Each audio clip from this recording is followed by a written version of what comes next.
You're listening to Smart Bites, where big learning comes in small, digestible bites. Each episode, we break down fascinating topics from science and history to life skills and creativity into quick, fun lessons you can enjoy anytime, anywhere. So grab your headphones, open up your mind, and get ready to take a Smart Bite.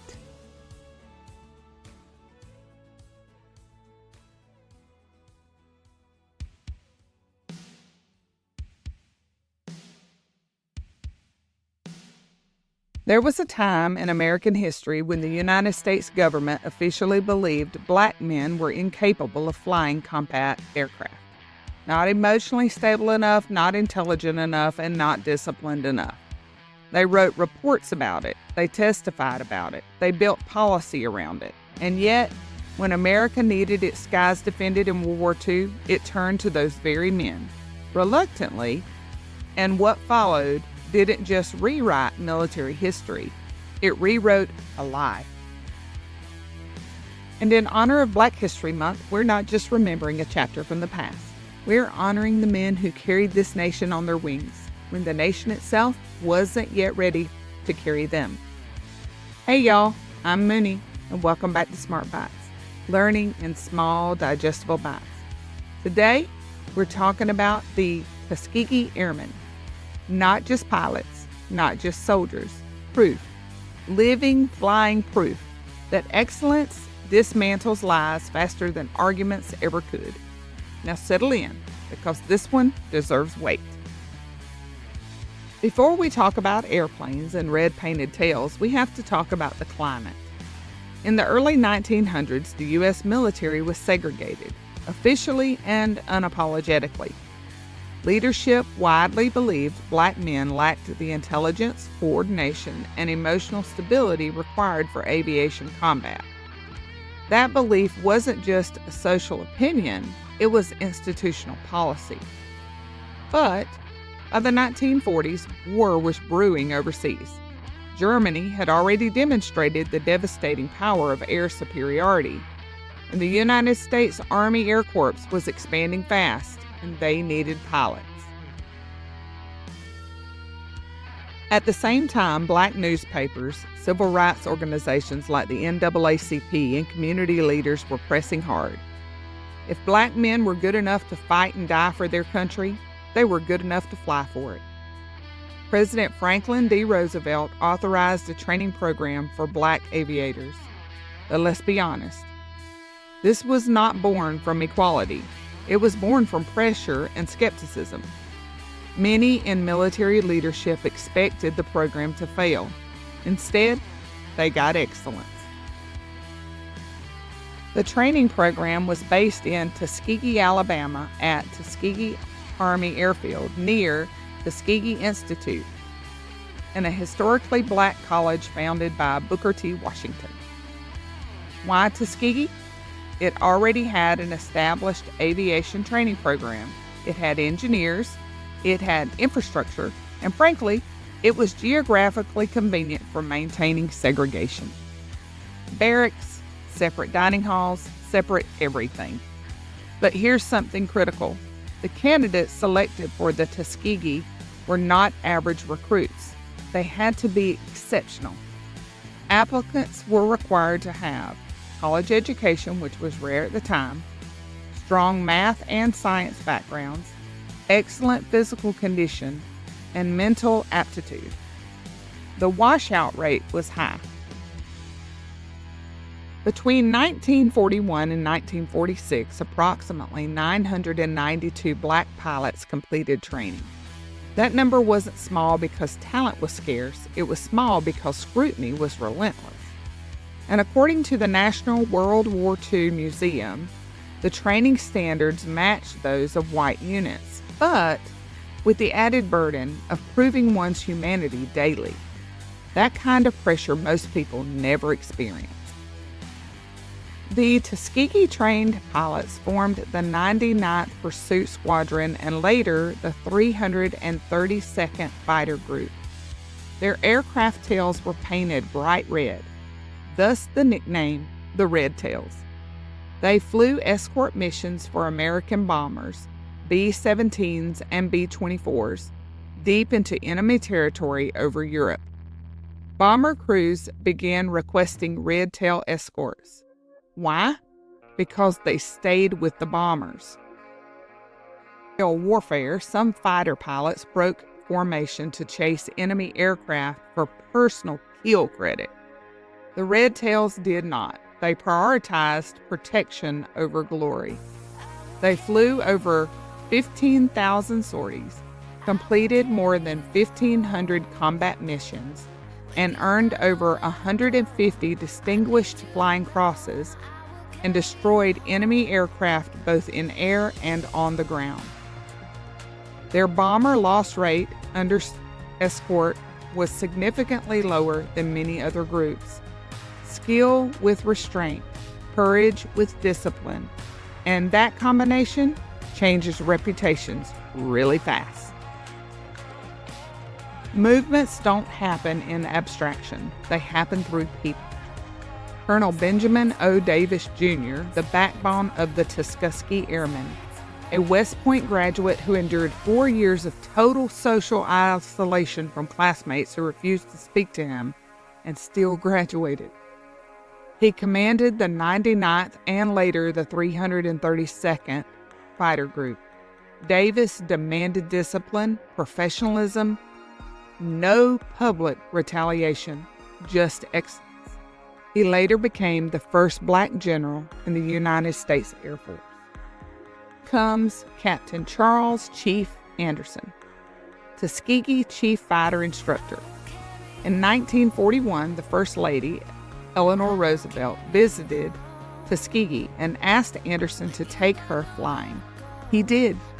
The photograph of a black pilot flying the First Lady made national headlines and helped secure continued funding for the program. Without Anderson, there is no Tuskegee success story. Then there was Lieutenant Colonel Lee Archer, one of the few Tuskegee Airmen credited as a fighter ace with 5 confirmed aerial victories. He fought aggressively and effectively over Europe. After the war, he continued a life of leadership in business and civic engagement. Next, we have General Daniel Chappie James Jr., trained as part of the Tuskegee program. In 1975, he became the first black 4-star general in United States history, from segregated airfields to the highest military rank. That's quite the legacy. Based on our highlights, Major Robert Friend flew 142 combat missions in World War II. He later became the director of NASA's Dryden Flight Research Center. From wartime escort missions to shaping America's aerospace future. That's not symbolic progress. That is structural influence. While there was still quiet defiance at home, they fought fascism abroad, but at home, segregation remained. In 1945, at Freeman Field in Indiana, black officers were denied entry into a whites-only officer club. Over 100 were arrested after peacefully attempting to enter. They were wearing the same uniform. 3 years later, in 1948, President Harry S. Truman signed Executive Order 9981, desegregating the armed forces.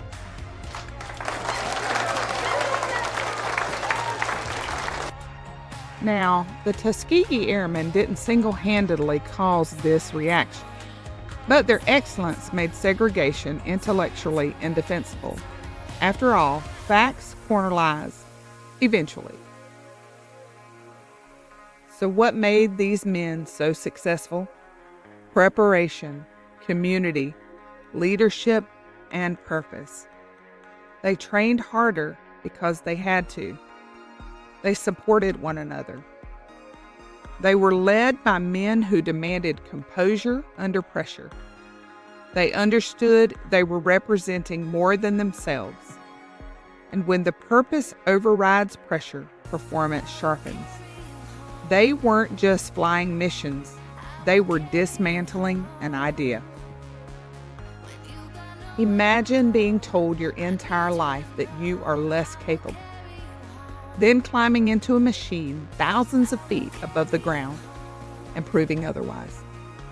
Not with shouting, not with speeches, but with precision, landing the plane and completing the mission, all while protecting the bomber behind you. Sometimes the loudest revolutions is competence. In 2007, the Tuskegee Airmen were collectively rewarded the Congressional Gold Medal, long overdue. Their influence helped to pave the way for desegregation in the military, progress in civil rights, and greater diversity in aviation and aerospace. Today's Air Force, NASA, and commercial aviation reflects doors they forced open, not with protest alone, but with performance. History corrects itself slowly, but it corrects itself because someone insists on excellence first. Now, here's the part where history stops being something we admire and starts being something we apply. Because the Tuskegee Airmen were not superheroes, they were disciplined men. And there's something deeply powerful about that distinction. We live in a culture that often celebrates volume over virtue, noise over steadiness, and reaction over restraint. But these men remind us of something older and something steadier. Honor is not loud, it's consistent. Honor isn't about being seen, it's about being reliable. The Red Tails stayed with the bombers. They didn't chase personal glory. They didn't abandon formation. They did the job they were assigned. In a world obsessed with personal spotlight, they chose responsibility. What would it look like if we did the same? Stayed steady, kept our word, protected what was entrusted to us. That's honor. Secondly, self-respect is internal, not granted. The military doubted them, society doubted them, and even policy doubted them. But they did not internalize that doubt. Self-respect doesn't wait for applause. It doesn't wait for permission. It begins with how you carry yourself when no one else is affirming you.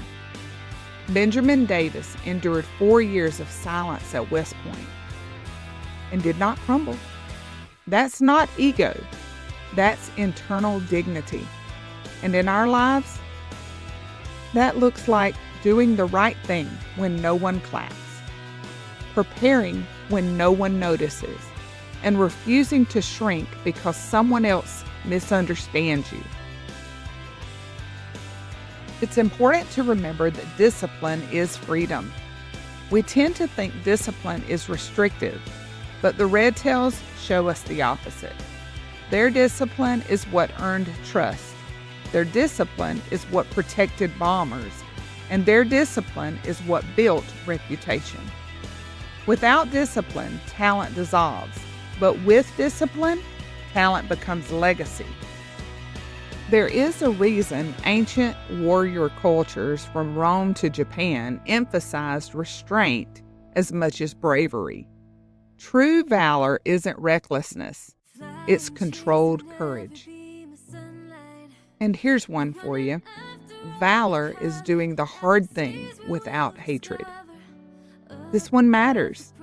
They fought Nazis abroad, but they returned home to segregation, and still, they chose composure over chaos. That does not mean they weren't hurt. It does not mean they weren't angry. It simply means they understood something profound. Hatred corrodes the one who carries it. Valor is courage without bitterness. And in today's world, where courage is currency, that kind of steadiness is rare but powerful. And the greatest lesson of them all, excellence dismantles lies. They didn't win the argument, they won the mission. And sometimes that's how falsehood falls. Not because it's debated into submission, but because it's contradicted by reality. If someone misunderestimates you, you don't have to argue every time. Sometimes you just prepare and perform and let reality speak. So as we honor the Tuskegee Airmen during Black History Month, we're not just remembering pilots, we're remembering men who embodied honor, self-respect, discipline, and true valor. And those aren't outdated virtues, they are the timeless ones.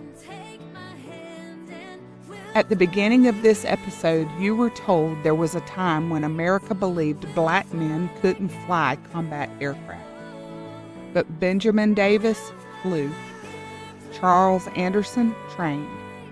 Lee Archer fought. Chappie James rose. And Robert Friend carried it forward.